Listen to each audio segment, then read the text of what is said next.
Demo besar pecah di Jakarta pada Kamis 28 Agustus 2025. Hal ini dipicu tewasnya seorang pengemudi ojek online saat bentrokan antara aparat dengan massa. Sejak itu, ribuan warga dari berbagai elemen, termasuk mahasiswa dan kelompok perempuan, turun ke jalan menuntut perubahan kebijakan pemerintah dan DPR. Adapun sejumlah tuntutan massa yang digaungkan antara lain, penghentian kekerasan aparat, pengalihan anggaran militer dan kepolisian untuk pelayanan publik, serta perbaikan kesejahteraan rakyat. Poster dan spanduk dengan tulisan rakyat harus didengar, bukan dibunuh, hingga kurangi anggaran TNI Polri dan alirkan ke dana pendidikan mewarnai aksi-aksi ini. Kami menilai itu sebagai sebuah bentuk kemarahan dan juga keberanian. Termasuk di dalamnya juga ada kepedulian dari seorang perempuan.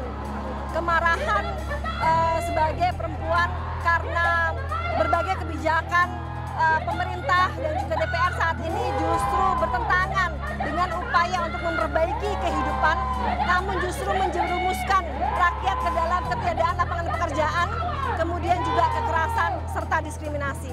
Kami mau bilang bahwa protes itu adalah hak kami. Protes adalah hak kami sebagai rakyat, jadi biarkan rakyat untuk protes dengan aman tanpa kekerasan. Untuk DPR sendiri sebenarnya kami sudah cukup muak dengan yang saat ini dilakukan oleh DPR ya. Jadi kami mau bilang bahwa DPR harus tahu diri begitu. Karena seharusnya DPR itu adalah mewakili atau menggunakan aspirasi rakyat sebagai landasan pengambilan kebijakan begitu. Jadi tahu diri aja deh DPR gitu. Perempuan berada di jantung perjuangan, tapi suara kami tidak dengarkan. Salah satu yang patut kemudian dipertimbangkan dilakukan oleh negara adalah partisipasi bermakna dari perempuan. Bagaimana negara punya kewajiban untuk menghargai, menghormati, memenuhi, mempromosikan hak asasi manusia dan hak-hak perempuan. Tapi negara abai melakukan itu. Puncak kemarahan publik terjadi setelah Afan Kurniawan, pengemudi ojek online, meninggal dilindas kendaraan taktis atau rantis kepolisian di sekitar kompleks parlemen. Saat kejadian, Afan ditengarai sedang mencari penumpang. Akhirnya insiden itu pun terjadi. Ribuan pengemudi ojek online mengiringi pemakamannya di Jakarta pada Jumat 29 Agustus 2025 sambil meneriakkan keadilan bagi rekan mereka. Sangat miris, hati kami semua sangat miris dan sangat kecewa untuk para aparat, apalagi khusus untuk Kapolri ya. Tolong perhatikan ini, ojol ini manusia juga dan rakyat jelata juga. Ya kata anggota dewan tuh, ojol itu rakyat. Kita sedih nih, makanya satu sakit semuanya sakit, gitu Pak. Untuk perihal peristiwa terjadinya bentrokan antara massa dengan pihak kepolisian itu ya yang dinamakan tidak ada manusiawinya ya. Kemudian juga sangat memprihatinkan dari kondisi ini. Kemudian juga kasus ini ya mudah-mudahan segera ditindaklanjuti oleh pihak hukum yang berlanjut. Bukan hanya kerugian non-material, kerusuhan fasilitas umum juga mengiringi demonstrasi. Menurut data Kementerian Pekerjaan Umum, total kerugian di seluruh Indonesia ditaksir mencapai 900 miliar rupiah. Jawa Timur menjadi daerah dengan kerugian terbesar, disusul Makassar, Sulawesi Selatan.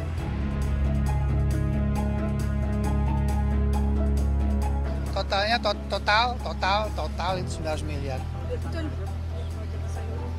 Seluruh Bandung saya, makanya kalau Jakarta doang saya nggak ngitung satu persatu ya, karena kan kalau PU itu ngelihatnya kan Indonesia Raya ya, jadi nggak bisa ngomong Jakarta saja atau Bandung saja atau Jogja saja, nggak bisa gitu. Itu yang disiapkan PU ya, atau memang? Kita akan siapkan angka itu, tapi itu tadi kan baru angka sementara karena kan itu cepat ya. Kita kemarin dua hari Zoom meeting dengan seluruh kepala balai cipta karya di seluruh Indonesia. Kita minta mereka melakukan hitung cepat. Nah kalau sudah oke, Titik-titiknya sudah kita pastikan oke, baru kemudian kita hitung ulang.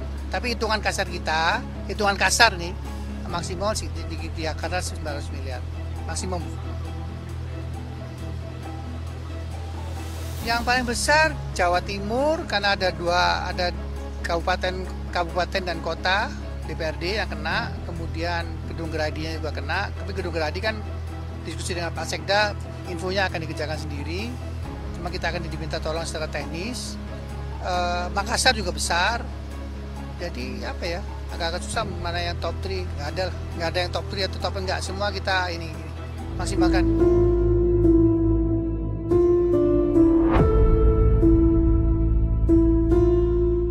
Sementara di Jakarta yang menjadi pusat aksi, Pemprov DKI mencatat terdapat 22 halte Transjakarta rusak, 6 diantaranya dibakar dan dijarah, sementara 16 lainnya dicoret dan mengalami kerusakan ringan.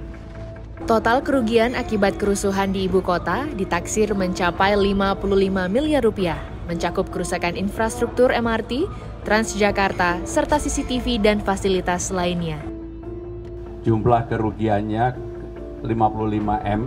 Ternyata setelah dihitung kembali ada 2 JPO, yaitu di Senen dan juga di depan Polda yang mengalami kerusakan yang serius dan ternyata baru dihitung oleh Dinas Bina Marga.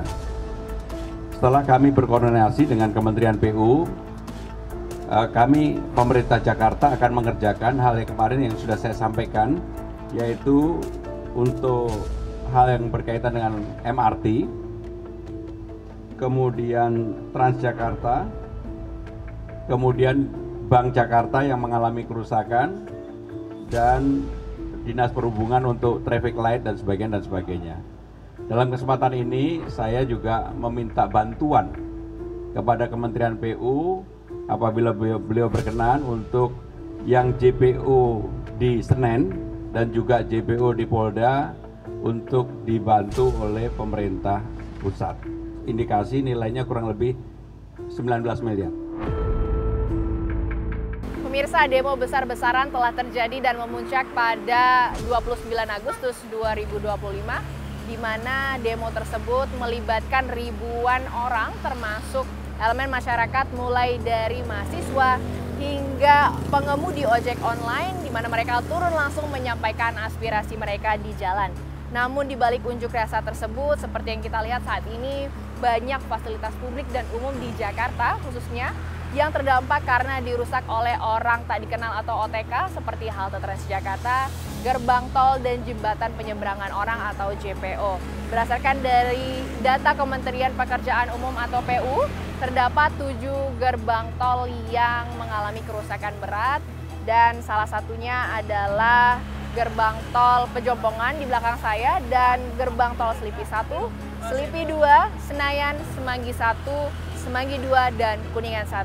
Adapun kerusakan tentunya sangat menghambat para pengguna, terutama dari layanan transaksi, peralatan tol, server, hingga instalasi kelistrikan yang membutuhkan revitalisasi, rekondisi, dan penggantian baru, pemirsa.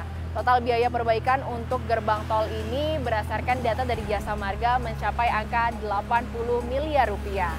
Tepat di belakang saya adalah gerbang tol Pejompongan, di mana tepat sekali depan gedung DPR RI. Gerbang tol ini terdampak akibat 2 kali dibakar dan merupakan salah satu gerbang tol yang mengalami kerusakan berat. Per hari ini yaitu Kamis 4 September 2025, akses gerbang tol sudah mulai dibuka dengan pelayanan oleh beberapa petugas dari Jasa Marga untuk melayani para pelintas menggunakan mobile reader atau EDC, sehingga memudahkan para pengguna tol untuk bisa tap in melalui gerbang ini. Meskipun sudah berfungsi secara fungsional, namun seperti yang terlihat pemirsa, gerbang tol ini secara fisik masih belum pulih. Bisa dilihat dari atapnya bekas terbakar dan juga adanya kerangka-kerangka besi atap yang masih terlihat. Dan untuk pemerintah Provinsi Jakarta juga menyebut total kerugian fasilitas yang ada di ibu kota saja sudah mencapai 55 miliar rupiah. Sebanyak 22 halte Transjakarta mengalami kerusakan 6 diantaranya dibakar dan dijarah, sementara sisanya mengalami kerusakan dan juga vandalisme. 6 halte Transjakarta yang mengalami kerusakan berat yakni halte Polda Metro Jaya, halte Senen Toyota Rangga, Senen Sentral, Senayan Bank DKI, Gerbang Pemuda, dan halte Bundaran Senayan. Dari wawancara bersama Menteri Pekerjaan Umum Dodi Hanggodo, diketahui anggaran untuk memperbaiki seluruh fasilitas publik atau umum hingga gedung DPRD yang melibatkan mencapai 19 provinsi, di mana menelan anggaran hingga 900 miliar rupiah, di mana dana ini berasal dari dana darurat Kementerian PU. Menteri PU juga menyebut bahwa sesuai arahan Prabowo Subianto, Presiden Republik Indonesia, semua fasilitas yang terbakar akan dibangun ulang kembali dan tentunya memerlukan waktu yang lumayan cukup lama dan bisa mencapai sekitar 6 bulan untuk perbaikan keseluruhannya. Dengan perbaikan ini diharapkan mampu mengembalikan kepercayaan, kenyamanan, dan juga keamanan masyarakat yang menggunakan fasilitas publik dan umum ini seperti sedia kala. Demikian Big Stories of the Week kali ini. Saya Diajeng Aulia dan juru kamera Fahri, CNBC Indonesia, Beyond Business.